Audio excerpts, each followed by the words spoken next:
Good morning, saints of God. Good morning. When we look at this time of year, today, the 7th of December, and as we begin to prepare for what we call earlier this morning a new beginning, that is, we celebrate the birth of our Lord and Savior Jesus Christ. The scripture let us know that the Lord God, from the beginning of time itself, He know all things. He put everything, He have a plan for every single thing. And so on today, as we come to prepare and closing out the year, there is very important things that I want to bring to your attention today, that as we close this out and begin 2015, it's important for us to recognize why Jesus came, why He suffered, and why He died. But as we reflect on our new beginning, I want to use this morning for a real quick thought, okay, that I want for you to digest this morning and marinate upon. Bitterness won't make it better, and reconcile and restore. Bitter won't be better, reconcile and restore. In our reading of our scripture this morning in the Gospel according to St. Luke, first chapter, as the scripture tells us in verse 36, it says, "Now indeed Elizabeth, your relative, has also conceived a son in her old age, and this is now the 6th month for her who was called barren." Verse 37 says, "For with God nothing will be impossible." The Lord can do anything and everything. Absolutely nothing is impossible for Him. And so when it comes to things that a lot of folks deal with, it's important for us to put it in the hands of God and say, "Lord, I am not going to wrestle with this thing anymore. I am going to give it to you." One of the most powerful things that God has is the power of forgiveness. He forgave you and I for everything that we have done. One of the most difficult things for the average man, whether they are indeed child of the Lord or not, is to be able to forgive others for the things that they've done to them. But we've discussed this in the past, and I want to touch something this morning, why it's so important to release and let those things go. But let us look at this morning, what is forgiveness? Forgiveness is simply God's solution for bitterness, resentment, or hostility. You and I have the freedom found only through the sincere desire to forgive someone for what they've done for you. Forgiveness is really not about that other person, but it's really about you. Very few people even find this time of the year very joyous. Why? It's because they're wrestling and holding on to things that keep them from really enjoying the goodness of the Lord, because they refuse to let these things go. There are 3 things I want for you to look at this morning: anger, forgiveness, and unforgiveness. What is anger? Anger is a strong feeling of intense displeasure, hostility, or indignation as a result of real or imagined threat, insult, frustration, or injustice towards yourself or others. Someone has done something to you, you get this anger thing about it. Someone has done something to a family member, someone that's precious to you, resentment sometimes builds up. Forgiveness. Forgiveness is giving up resentment against someone, along with your right to get even, no matter what they have done to you. And finally, unforgiveness. Unforgiveness is the deliberate, willful refusal to give up one's resentment and the right to get even based on the attitude that someone must pay for the wrong that they have done to you. Now, if nothing is impossible for God, if absolutely nothing, as the scripture tells us, is impossible for him, there shouldn't be no difficulties for us to say, let it go and allow God to really work through us. But there are some things, my friends, that are what I would call obstacles and hindrance to forgiveness that I want to share with you. Number one is the lack of desire to forgive. Why should I forgive that person? No, they did this. I am going to hold on to this. My wife and I were watching a movie the other day, and a person came up and really said, you know, I am so sorry for what I've done for you. Would you please forgive me? The individual responded back, I just can't forgive you. And he walked away being sad. Those are not the things that should be in children of God, knowing that God is created me a clean heart and renewed that right spirit within me. Renew meaning something that was broken, something that was old, it's coming back to a new beginning. And when we refuse or says, I am not going to forgive, we're now allowing God to really use us. Number two, another obstacle that keep people from forgiving is rehearsing over and over what has happened. You did this and that. Play this thing over and over again in your mind. It's like having that little thing where you're nourishing it, feeding to it. My wife loved to plant flowers at the house, and she liked to dig it up and put the seed and water it. And then she'll go out and watch the thing as it's beginning to grow, and she get it back. But when you dig down further and trying to figure, why is this plant growing? From the seed that was planted, it's being nourished, roots begin to take place in the ground. When the root takes place, the flower begins to grow up. It's the same thing when we begin to rehearse things that someone has done to us over and over. The root begins to take place. Rehearsing it again and again, we begin to water it. We begin to put fertilizer on it. And pretty soon, we have this huge tree that grow up within us that continue to make us angry and bitter because we continue to play these things over and over again. It's an obstacle to forgiveness. The third thing is pride. We believe the other person should come and reconcile to me, come and do all kinds of things to me before I would let that person go. Pride throughout the Bible showing us how dangerous that is. And it's a very dangerous thing in our spiritual life. It is indeed one of the hindrances. The fourth thing I want to share with you is fear. Sometimes people resist forgiving because they may think that people may look at them as being weak, being misunderstood, or feeling rejected. Let not fear stop in your way. You have to face that thing head on, cut it off, in order for you to move on. Number 5, negative advice is another hindrance to forgiveness. What do I mean by negative advice? Sometimes we have well-meaning friends who want to give you all these different things. Don't do that. No. Again, root begin to take place within, and that tree of hatred, that tree of anger begin to grow. Watch out for the advice that you get from people.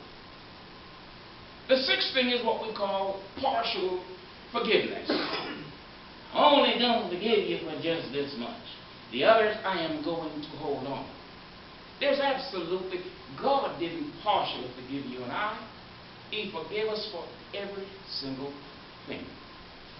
There's nothing like You cannot release something but still yet holding on to it, because what happened is that you're still yet wrestling with that thing. 7, relying on emotion. Sometimes we get wrapped up and entangled up in this, how I'm feeling based upon this particular thing. Emotions is not what the Lord wants us to get. He wants us to simply take our heart and say, you know, I am going to let this thing go completely. The scripture tells us, it says, our fellowship with God suffer when we refuse to release others from their sin against us. What did the Bible tell us in Matthew 18 and 22? Jesus tells Peter, says, you must forgive your brother 70 times 7. Someone says, why did Christ really share that to Peter? It means, if you don't feel like it's been gone right now, go back again and again and again and again, because it's for your own good. We hear the phrase, 'tis the season to be jolly, 'tis the season to be cheerful and happy. But when we hold those things back, it keeps us back from really getting all the goodness thing of God. We have to be able to say, hey, I need to move on. You must be willing to extend mercy towards those that have sinned against you. Has to be a willingness for you to do that. We define anger. We define forgiveness. And we define unforgiveness. So what do we do? Where do we go from here? It's important for us to obey God. And what God called us to do is reconcile one with the other. So on this Sunday morning, whether it is someone that's on your job, whether it is a family member, whether it is your neighbor, whether it is a person that maybe drove in front of your car this morning, and you got mad and you're still thinking about it this morning, it's important for us to have a reconciled heart, a heart that God hath desired for us. Why? Because God demanded, He called us to come before Him. It says, all you that are laden and heavy burdened, come unto me, and I will give you rest. It's important for us to obey the word of God. Listen to Him. It's a phrase that we use over and over. Let go and let go. But do we really know what that means? Nothing is impossible for God. So, Lord, I am giving this thing to you. I am not going to nourish this. I am not going to nurse it. But I'm going to let it go. My friends, with obedience comes the blessings of God. God will bring peace where there is pain. He will bring freedom where there is emotional bondage. The slew of negative emotions that come when you may think of someone that may have done something to you, God can and He will release you of those things if you just completely give it to Him. With God, there is relationship. Without God, there is no relationship. We cannot do those things on our own. We have to give it. I said, Lord, use me. The scripture tells us in 3 Peter 3 and 14. It says, make every effort to be found spotless and blameless at peace with Him. Everything. Make every single effort. On this morning, I cannot tell what's in the heart of anyone in this room. I cannot tell what's in the mind of anyone out there, or what you may even deal with when you go home. But I know one who does, and God knows everything about us. And His desire is for us to make every single effort to be found spotless, blameless, and at peace with Him. And part of that is to release those things, any anger that we may have because of anything, let those things go. So as we close out this year, I call everyone to think about these two things right here: rejecting and restoring. Rejecting and restoring. God wants us to restore. What is rejecting? Rejecting relationship leads to disunity and dysfunction. There are many who go to work each day and don't even speak to the person who's sitting next to them. Anger builds up. They cannot work good together. Why? Because of all the things that's within them. And I'm not talking about those who are out there in the world, members of the body of Christ. The Bible says to let our light shine so others can see. Someone should be able to say, you know, there is something different about that individual right then and there. But when we reject those things, we cannot restore good relationship. Romans 12 and 16 says, live in harmony with one another. Do not be proud. Rejecting relationship gives the heart, grieves the heart of God. God doesn't like that. Relationship, restoring relationship, gladdens the heart of God. God gets excited when we reconcile with one another. Philippians 2 and 2 says, make my joy complete by being like-minded, having the same love, being one in spirit and in purpose. Rejecting relationship signals unforgiveness. If I don't want to come and talk to you because of something that you've done 5 years ago, God cannot bless me the way He really wants to bless me, because I am keeping the hands of God closed. He wants to release. He wants to give you the desires of your heart, but you're still holding on to things of the past. Restoring relationship signifies forgiveness. I go back to you, reconcile with you, shake hands. Hey, let's forget about the past. Let's move on. The Bible says, Luke 6 and 37, forgive and you will be forgiven. Pain, my friend, is not always easy. When you get a cut, you go, ouch. You put something on there to make sure it's not being affected. You put a dressing on there. But if you don't allow it to heal, it will stay there forever, and that will be that focus. We have to clean it up, cover it up, heal, and move on. Rejecting relationship breeds deep-seated anger and hostility. If anyone this morning have any deep-seated anger and hostility within you, ask yourself, why? Where did it come from? And what do I need to do to get back to the way I used to be? Restoring that relationship wherever. It brings about peace. The scripture says in Ephesians 4 and 26, in your anger do not sin. Do not let the sun go down on your wrath. When the sun go down on your wrath, when you go to bed at night being mad and angry, all it does, it boils and festers and let you explode even further the next day. The last thing about rejecting and restoring. Rejecting relationship, it missed the opportunity to show mercy. Relationship mirrors the characters of God when we restore with one another. Psalm 25 and 6 says, remember, O Lord, your great mercy and love, for they were of old. As I close this morning, it is my prayer that something was deposited that everyone could say, look deep within our hearts as we close out the year of 2014 and ask ourselves the question, am I getting everything that God has in store for me?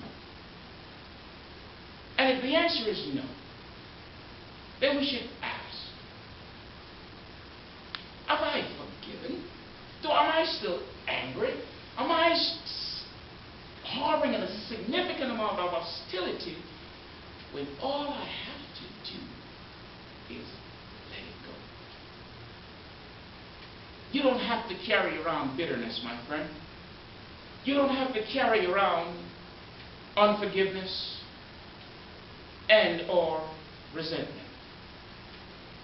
We can escape the chain of self-destruction that entangles so many in the body of Christ by refusing to show mercy and extend forgiveness to folks who have done things for us. Let this mind of Christ be in you, that while you and I were yet sinners, he forgave us. What's keeping us from forgiving each other this morning? What's keeping us from really getting all the things that God has in store for us? If there's something out there, I would ask for you to give it to the Lord right now. With your heads bowed, head closed. Father God, we thank you this morning, dear Lord, for this opportunity, dear Lord, for us all to examine ourselves. And as we know that we come to the end of this year, we pray that anything that has kept us, dear Lord, from getting the things from you, we release those things right now and let it go.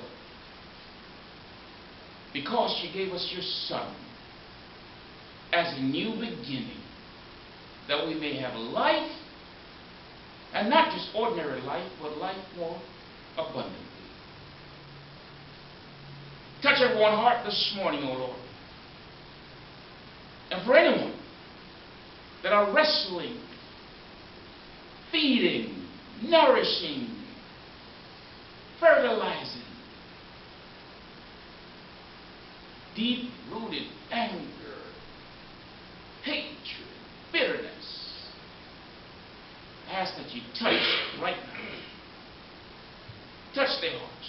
Remove right now those things that burden down and keep us from getting the things that you have for us in store. Lord, we love you. And I know you want the best for us, dear Lord.